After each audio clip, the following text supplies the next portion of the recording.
Hello, my name is Rory Palella. And I'm Christine Gabriel. We are both freshmen at Penn State University with a passion for social justice. Welcome to our podcast, Students Speak Out. Today, we will be talking about sexual assault, including the pervasiveness of this issue and the resources that exist for those who have been affected by it. So to begin and to illustrate just how serious of an issue this is, we're going to list off some statistics about sexual assault. 1 in 4 women in the United States will be victims of sexual assault before graduating from college. A total of 110,000 women ages 18 to 24 are raped each year, but unfortunately, 95% of these cases go unreported. College women are twice as likely to be sexually assaulted than robbed, making sexual assault the most prevalent crime in which women are victims. And 31% of rape victims will develop post-traumatic stress disorder in their lifetimes. Obviously, these statistics are startling. They show just how prevalent this issue truly is.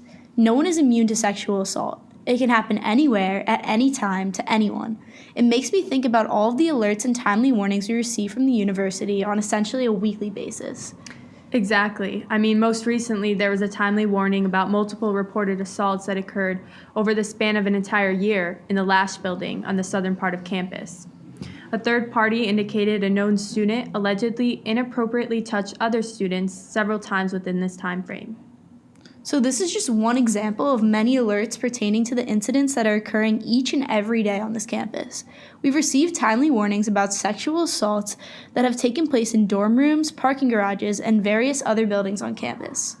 And when you hear these things, obviously it hits close to home. It's shocking to hear about something so negative happening on a campus we love.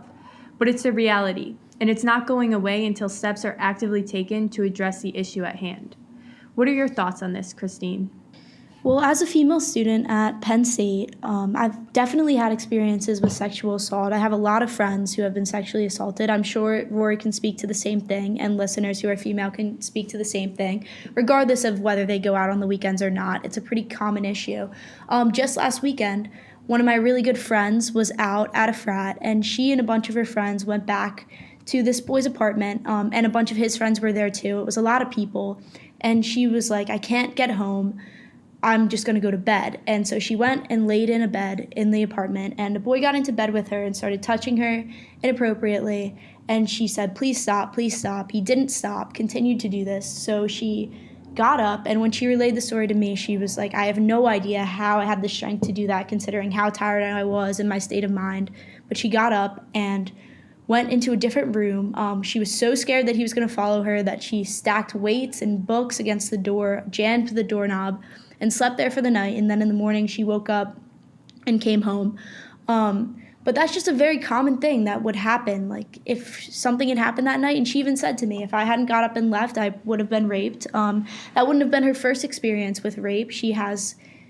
That has happened to her before, and it's really common for people to blame the victim in the situation and point out the fact that she wasn't in the right state of mind. But if you're going back to your friend's apartment and it's a place that you feel comfortable, and you don't feel comfortable walking home, you're not sure if you could get yourself home, and you're not thinking straight in the moment, it should be a place where you feel safe. You shouldn't have to be scared that you're going to be raped in your friend's apartment. And this is just one of many examples. Rory can attest to the exact same thing, I'm sure, right, Rory? Yeah, absolutely.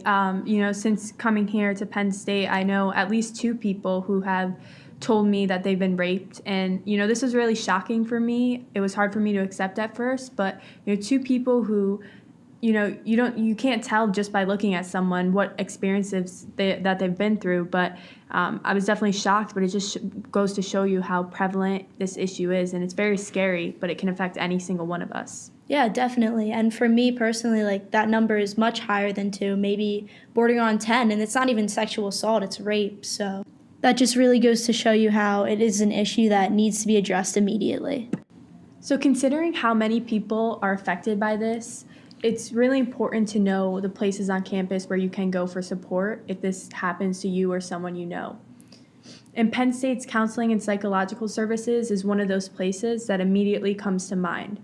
Located on the 5th floor of the Student Health Center, CAPS offers individual and group counseling at no cost. So do not let the negative stigma surrounding therapy or the long wait lists at CAPS prevent you from reaching out and receiving the help you need. The phone number for CAPS is 814-863-0395. If you need immediate psychological help, you can contact the CAPS crisis line at 877-299-6400. Another extremely reliable 24/7 help center is the Center County Women's Resource Center, located just downtown on 140 West Nittany Avenue. There, they provide free professional counseling regardless of race, ethnicity, sexual orientation, gender identity, and age. Additionally, if you are ever in a situation where you feel unsafe walking home alone on campus at night, we urge that you contact SafeWalk at 814-865-9255. This program provides you with a police escort to wherever you are headed, including reasonable distances off campus. You will not be penalized if you are under the influence of alcohol, drugs, or both. We urge that you utilize the professional resources we just mentioned if you ever are in need of help or want to talk to someone. However, if you or a friend feel uncomfortable speaking to a professional or utilizing any of these options, feel free to contact Rory and I at 484-944-4903. However, these resources alone are not enough. While we hope that you spread the word about this podcast, we want to reiterate that many steps must be taken to fight the rape culture that exists on college campuses. You can start to combat the issue with little things. When a friend makes a joke about rape, call them out. If a classmate tells you about something that has happened to him or her, encourage them to report it immediately. Offer support and comfort and make sure this person is not alone. It's important to speak out. For far too long, victims have been suffering in silence, all alone. It is up to us, as a society, to spark this long overdue conversation about sexual assault. We need to raise our voices when we see something happening to people we know. More than anything, we have to refuse to remain silent.